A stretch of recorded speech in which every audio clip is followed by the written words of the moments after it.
page 8. Page 8. Is the vehicle available? We want to sound easy. Keep it easy, okay?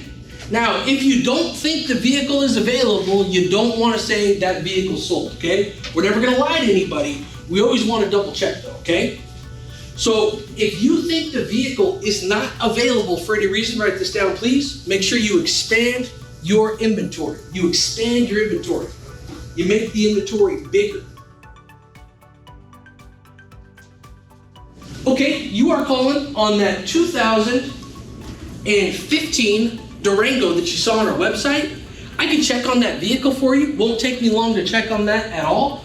And while I'm checking on that Durango, I can also check and see if there's anything that's out there that's similar. Are you looking for like just a Durango or just something nice in that price range?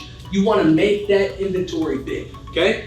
Expand the inventory. And we're gonna hit all this stuff tomorrow.